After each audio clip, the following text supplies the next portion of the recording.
Guys आज फेरि नयाँ भिडियो ल्याएर म फेरि उपस्थित भइसकेको छु हजुरमाझ। दर्शकबिन सधैँ मैले हाइड्रो पावर मिथिम खोलाको मात्रै हाल्ने गर्थेँ भने आज चाहिँ म मिथिम खोलाको स्ट्रक्चर कस्तो छ, भाइरी बर्नआउट कस्तो छ भन्ने कुरा म आज हाल्नु गइरहेको छु। भिडियो हेरिदिनु होला, सक्दो लाइक कमेन्ट सेयर र सब्सक्राइब गर्न नभुल्नु होला गाइज। यो चाहिँ हाम्रो क्याम्प हो, यो चाहिँ क्याम्प छ हाम्रो एडमिन तिलक मानकाटी सर हुनुहुन्छ है यतातिर साइडतिर होइन। त्यसै गरी भाइ हाम्रो पावर हाउसको स्ट्रक्चर कस्तो छ मिथिम खोला हाइड्रो पावरको म यहाँ देखाउन गइरहेको छु। यो चाहिँ हाम्रो मिथिम खोलाको हाइड्रो पावर 7.5 मेगावाटको यो चाहिँ हाम्रो स्विच यार्ड रहेको छ यहाँ भने। यहाँ चाहिँ हाम्रो यो मिथिम खोला हाइड्रो पावर रहेको छ। मिथिम खोला चाहिँ यही हो गाइस, यही हो मिथिम खोला हो। अनि हाम्रो मान्छे देखेको छ यहाँ चाहिँ बुजुङ, जहाँ गुरुङ बस्ती भन्न चिनिने बुजुङ छ। त्यसै गरी हाम्रो यो चाहिँ पावर हाउस चाहिँ यही हो गाइस। स्ट्रक्चर यही हो। अनि हाम्रो यो ट्रान्समिसन लाइन भएको हाम्रो क्याम्प चाहिँ यो गाइस।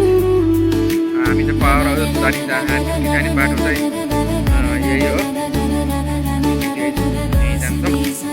बाटो चाहिँ यही हो गाइस होइन। पछाडि जुन क्याम्प छ क्याम्पको पछाडिको स्ट्रक्चर यही बनाउट यही छ है। कोही आउनुहुन्छ भने आउनु होला है। भ्याकेन्सी खाली भइरहेको अवस्था छ हाइड्रो पावरमा।